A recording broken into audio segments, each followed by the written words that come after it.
साथियों,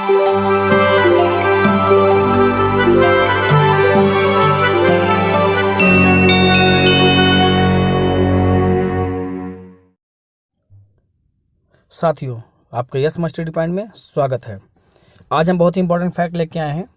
बहुत ही ज़्यादा क्वेश्चन पूछे जाते हैं एग्जाम में, और अच्छे से आप पढ़िए, इसको याद करिए, 2 से 3 बार वीडियो आप देखिए, और मिसलेनियस टाइप का है। ओके दोस्तों, आइए देखते हैं। पहला, सारे इंपॉर्टेंट फैक्ट हैं, तो दोस्तों आप हड़बड़ाइएगा नहीं, आप इसको अच्छे से देखिए, सही से देखिए, अच्छे से इसको नोट करिए नोटबुक में। बहुत सभाएँ, 4 बहुत संगीतियाँ हुई हैं। ओके दोस्तों, और बहुत ही आता है इसमें, समय कब आता है, स्थान कहाँ हुआ था, अध्यक्ष कौन था, और शासन किसका था उस समय। ओके दोस्तों, ध्यान रखिए। आइए देखते हैं। प्रथम बौद्ध संगीति कहाँ पर कब हुई है? 483। स्थान क्या था? राजगृह। अध्यक्ष महाकश्यप, और शासक था अजातशत्रु। ओके दोस्तों, द्वितीय बौद्ध संगीति 383। ध्यान रखिए, 100 वर्ष के बाद, 400 300। ईसा पूर्व जो है दोस्तों पीछे आता है, ईस्वी आगे जाता है, ध्यान रखिएगा। कहाँ पर हुई थी? वैशाली में। अध्यक्ष कौन था? सभाकामी, और शासक काल अशोक। ओके दोस्तों, आइए तृतीय बौद्ध संगीति। तृतीय बौद्ध संगीति कब हुई थी? 255 ईस्वी ईसा पूर्व। कहाँ पर? पाटलिपुत्र। सारे क्वेश्चन आ चुके हैं। अध्यक्ष मुगल प्रतिष्ठित से था, और अशोक के शासनकाल में हुई थी तीसरी बौद्ध संगीत।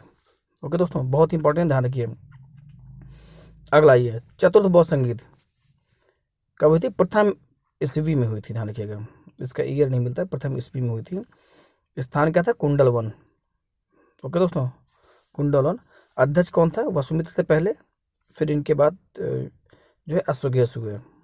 वसुमित्र के बीच में मृत्यु हो गई थी, फिर अश्वघोष को बनाया गया। ओके दोस्तों, शासक कौन थे?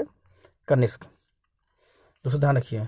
और चौथी बौद्ध संगीत में ही ये हीनयान महायान 2 शाखाओं में बढ़ गया था। ये भी इंपॉर्टेंट फैक्ट है दोस्तों, याद रखिए। तो आप ये सारे फैक्ट जो है अच्छे से याद रखिए, और अच्छे से रिवीजन करिए, बहुत आते हैं। आइए आगे देखें। उत्तर मुगल कालीन सम्राट, बहुत आता है क्वेश्चन दोस्तों, ध्यान रखिए, बहुत आता है क्वेश्चन। इस पर क्या होता है? शासन काल पूछ लेता है, क्रम पूछ लेता है। वनडे में भी ट्रेंड शुरू हो गया है, क्रम पूछ लेता है। बहादुर शाह का शासनकाल कब से? 1707 से 1712। दोस्तों ध्यान रखिएगा, शासनकाल पूछता है, क्रम पूछता है। 4 ऑप्शन दे देगा, जहांदार था, फर्रुखसियार, मोहम्मद अहमद शाह। क्रम बताइए, या इनमें से कोई उठा लेगा 4। ओके दोस्तों, बहादुर शाह 1707 पहले, उत्तरकालीन मौर्य हैं, ये औरंगजेब के बाद की बात है, औरंगजेब का कार्यकाल था 1707 तक। जहांदार शाह 1712 से 13, फिर बहुत कम समय के लिए लोग हुए हैं। फर्रुखसियार 13 से 19। ओके दोस्तों, 13 से 19। इसके बाद मोहम्मद शाह 1719 से 48। अहमद शाह अब्दाली, अहमद शाह 1748 से 1754। ओके, अब्दाली अलग है, ध्यान रखिएगा दोस्तों। आलमगीर द्वितीय 1754 से 1759। प्रथम कौन किसको कहेंगे? प्रथम कहेंगे औरंगजेब को। शाह आलम द्वितीय 1759 से 1806। इसका ईयर भी रख लीजिए। अकबर द्वितीय 1806 से 1837। दोस्तों ध्यान रखिए, अकबर द्वितीय ने ही राजा राम मोहन राय को राजा की उपाधि दी थी। ये क्वेश्चन बहुत बार आता है। फिर आगे है बहादुर शाह जफर 1837 से 1857, और 57 से फिर जो है कंपनी का राज शुरू हो गया, ब्रिटिश ईस्ट इंडिया का। ओके दोस्तों, इंपॉर्टेंट एक क्रम याद करिए। बहादुर शाह, जहांदार शाह, फर्रुखसियार, मोहम्मद शाह, अहमद शाह, आलमगीर, शाह आलम, अकबर, और बहादुर शाह जफर। ओके दोस्तों, बहादुर शाह जफर को रंगून में दफनाया गया, ये भी क्वेश्चन आता है, रंगून भेज दिया गया था। आइए आगे आइए। अगला, विजयनगर आने वाले प्रमुख विदेशी यात्रियों, ये भी बहुत आता है क्वेश्चन। ये आता है कई बार, तो ये कहाँ से संबंध इनका है? वनडे का फिट क्वेश्चन है। कई बार ये आता है किसके शासक काल में आए थे, तो इसीलिए मैंने एक जगह इसको इकट्ठा किया है। देखिए, निकोलो कोंटी कहाँ का है? इटली का है, ये भी आता है। 1420 में आए थे, देवराय प्रथम के शासनकाल में आए थे। अब्दुल रज्जाक, सारे क्वेश्चन बहुत आते हैं, फारसी हैं ये। 1442 ईस्वी में आए थे, देवराय द्वितीय के। ओके दोस्तों, नुनीज पुर्तगाली हैं ये। बहुत मैक्स में यही आता है, कहाँ से संबंध इनका? पुर्तगाली हैं, 1535 में आया था। ईयर तो बहुत कम आता है, अच्युत राय के शासनकाल में आता है, आए हैं। डोमिंग पायस, ये भी बहुत आते हैं, पुर्तगाली हैं, 1515 में कृष्णदेव राय के शासनकाल में आए थे। बारबोसा पुर्तगाली हैं, देखिए तीनों नूनीज, डोमिंग पायस, बारबोसा, नाम से आपको लग रहा है पुर्तगाली हैं। 1516 में आए थे बारबोसा, कृष्णदेव राय के शासनकाल में। निकोलो कोंटी बहुत बार आ चुका है, इटली की यात्री हैं। ध्यान रखिए, 2-3 बार इसको देखिए, रटिए, नोट करके रटिए, अच्छे से आ जाएगा। आइए आगे देखते हैं। ऋग्वैदिक कालीन नदियाँ, ये सारे फैक्ट वैसे हैं जो मैक्सिमम आते हैं, मैक्सिमम से मैक्सिमम आते हैं, तो हमने उसमें निचोड़ निकाला है। नदियाँ आते हैं, इसमें आधुनिक नाम आता है, प्राचीन नाम क्या था वो भी आता है, ठीक है। तो ध्यान रखिए दोस्तों, कुर्रम नदी है जो अफगानिस्तान में थी, इसका नाम था प्राचीन नाम कुब्र, ओके। काबुल का नाम था कुबा। झेलम नदी, वितस्ता, बहुत आता है दोस्तों, झेलम नदी, वितस्ता। झेलम नदी के तट पर ही पोरस का युद्ध हुआ था, इम्पोर्टेंट है। आगे चिनाब, अस्कनी, बहुत आता है। रावी का नाम था प्राचीन परुचरणी। सतलज नदी का नाम था सतुद्रदी, बहुत आता है। ब्यास का नाम था बिपाशा, ध्यान रखिए दोस्तों। गंडक नदी का नाम था सदानीरा, प्राचीन नाम। घग्गर नदी जो आज है द्वैस दतीस का नाम था। और गोमल का गोमती, और स्वात जो सुवस्त। इनमें से कुछ नदियाँ बहुत इंपॉर्टेंट हैं। कुबा बहुत आता है, झेलम, चिनाव, रावी, सतलज और ब्यास, इनको तो अच्छे से आप रट लीजिए, इतनी नदियाँ मैक्सिमम आती हैं, ओके दोस्तों। आइए आगे देखते हैं। कुछ युद्ध हुए हैं जो इम्पोर्टेंट युद्ध हैं, और किन से किन के बीच था, प्लस कब हुआ था, सारे क्वेश्चन आते हैं।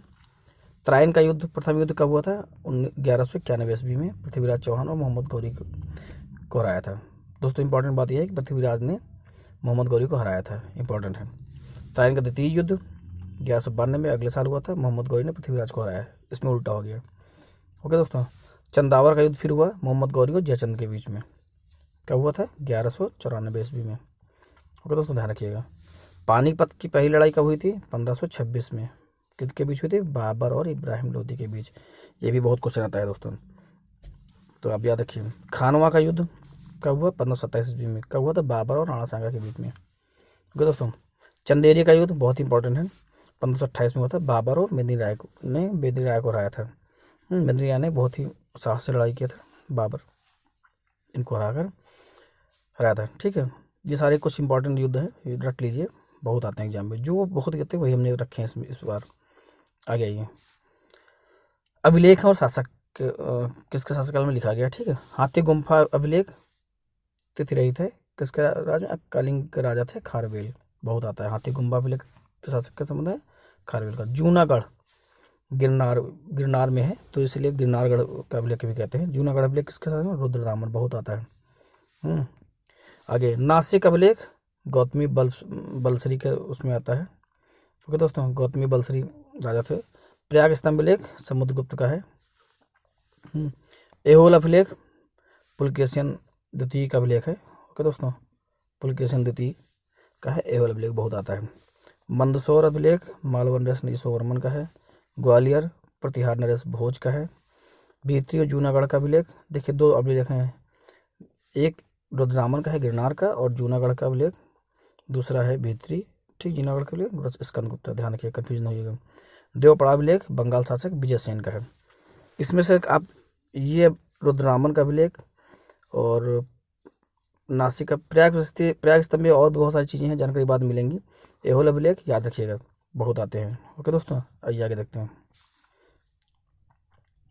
ऐतिहासिक लड़ाइयाँ हैं, कुछ युद्ध हैं, इनको आप याद रखिए। घाघरा का युद्ध 1529 में हुआ था, किसके बीच हुआ था, बाबर और अफगानों के बीच हुआ था, दोस्तों इंपॉर्टेंट है, बाबर और अफगानों के बीच हुआ था घाघरा का युद्ध। चौसा का युद्ध 1547 में हुआ था, शेर शाह और हुमायूं के बीच हुआ था चौसा का युद्ध, बहुत इंपॉर्टेंट है। कन्नौज का युद्ध 1540 में हुआ, शेर शाह और हुमायूं के बीच, दोस्तों आता है क्वेश्चन। पानीपत की दूसरी लड़ाई पहले कब हुई थी, पहली हुई थी 1526 में, दूसरी 1556 में, किसके बीच, अकबर और हिमू के बीच। पहली हुई थी इब्राहिम लोदी और बाबर के बीच हुई थी। तालीकोटा का युद्ध 1565, विजयनगर साम्राज्य का पतन हुआ था इसी में, ओके दोस्तों।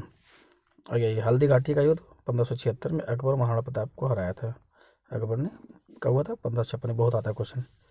ओके दोस्तों, आइए आगे देखते हैं। हाँ, ये भी बहुत आता है। ये सारे हमने क्वेश्चन इसीलिए मिसलेनियस लिया है। चारवाक के प्रवर्तक कौन से? दर्शन चारवाक के प्रवर्तक चारवाक थे। योग पतंजलि बहुत आता है, बहुत ही ज़्यादा आता है। सांख्य कपिल। ओके दोस्तों, तो ध्यान रखिएगा, सांख्य कपिल। न्याय के प्रवर्तक है गौतम। पूर्व मीमांसा जैमिनी, उत्तर मीमांसा वैदरायण। और वैशेषिक दर्शन है उसके अध्यक्ष प्रवर्तक कराण या कणाद या उलूक। इंपॉर्टेंट है बहुत, ध्यान रखिएगा, कणाद या उलूक। योग सांख्य न्याय तो याद ही रख लीजिएगा, पतंजलि, सांख्य कपिल और न्याय के गौतम, बहुत आता है। आगे आगे देखते हैं।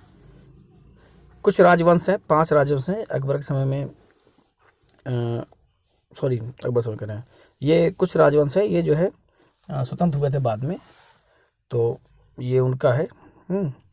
इसमें ये आता है कि राज्य, उनका वंश कौन था और संस्थापक कौन थे और कब हुआ था। तो मैं वो बेसिकली आता है राज्य और संस्थापक आता है बेसिकली, ध्यान रखिए। तो बीजापुर आदिल शाही वंश थे, कौन थे संस्थापक? यूसुफ आदिल शाह, इंपॉर्टेंट है, 1489 में। अहमदनगर निजाम शाही है, मलिक अहमद, यही आता संस्थापक कौन थे, यही आता है मैक्सिमम। बरार इमाद शाही, ओके, फतेह उल्लाह इमाद शाह, ध्यान रखिए। इसमें अगर याद करना है तो इमाद का मतलब है ईमानदारी से बराबर, ओके, याद है, हो जाएगा। गोलकुंडा, गोल है तो सीधी से कुतुब शाही और कुतुब शाह, कुली कुतुब शाह, ओके दोस्तों। बीदर बरीद शाही, अमीर अली बीदर। जब ऑप्शन आएगा तो इसमें बरीद नहीं आएगा, ध्यान रखिए, बरीद शाही बरीद नहीं आएगा, नहीं आपको याद हो जाएगा। बीदर जब आएगा संस्थापक कौन, तो अमीर अली ऑप्शन आएगा, ध्यान रखिएगा। ओके दोस्तों, आइए आगे देखते हैं। प्रमुख संप्रदाय उनके मत और आचार्य आता है। वैष्णव समुदाय मत क्या? विशिष्टाद्वैतवाद, ये भी क्वेश्चन आता है। और आचार्य कौन थे? रामानुज, कई बार आता है रामानुज किसके मत के अनुयायी थे? तो विशिष्टाद्वैत के। ब्रह्म समाज संप्रदाय के द्वैतवाद मत है। और आनंद तीर्थ, कई सारे और हुए हैं आचार्य, लेकिन ये इंपॉर्टेंट है। रुद्र संप्रदाय के शुद्धाद्वैत इसको मत है। और वल्लभाचार्य। सनक संप्रदाय बहुत आता है, ध्यान रखिएगा, द्वैतवाद मत है इसका। और निम्बार्क इसके आचार्य है। निम्बार्क का क्वेश्चन याद रख लीजिए, निम्बार्क सनक संप्रदाय। आगे आइए, ये अकबर के कार्य हैं, तो आइए देखते हैं अकबर के कार्य, इंपॉर्टेंट कार्य है, सारे पूछते। दास प्रथा का अंत कब किया? 1562 में, ये भी आता है। अकबर ने हरम दल से मुक्ति 1562। ओके दोस्तों, ये तो आपने पढ़ेंगे तो आपको आइडिया आ जाएगा। अकबर का हरम का प्रभाव था। तीर्थ यात्रा कर समाप्त करना 1563, बहुत ही फिट क्वेश्चन है, बहुत आता है। जजिया कर समाप्त करना 1564, ध्यान रखिए, इसको क्रम चाहे रख लीजिए, बहुत ही आते हैं। फतेहपुर सीकरी की स्थापना एवं राजधानी का आगरा से फतेहपुर सीकरी स्थानांतरण 1571। तो दोस्तों, इबादत खाने की स्थापना 1575, ये भी बहुत आता है। इबादत खाने में सभी धर्मों के लोग के लिए प्रवेश 1578, दोनों याद रखिए। इस इबादत खाने की स्थापना कब की? 1575 में। और सभी धर्मों के लोगों को उसमें प्रवेश की अनुमति दी है 1578 में। मजहर की घोषणा 79, फिट क्वेश्चन आयोग का, कब है? 79। दीन इलाही की स्थापना 1582, एक क्वेश्चन ये भी आता है कि दीन इलाही स्वीकार करने वाला एकमात्र हिंदू कौन था? बीरबल। इलाही सम्मत की शुरुआत 1583 में की। और राजधानी लाहौर स्थानांतरित कब की है? 1585 में। इंपॉर्टेंट कार्ड थे अकबर के, सारे पढ़ लीजिए, 2-3 बार याद हो जाएंगे, ईयर आते हैं इनमें से। अब चैनल को लाइक सब्सक्राइब कर दीजिए, दोस्तों को शेयर करिए, जिससे कि सबको जानकारी मिले। बहुत बहुत धन्यवाद।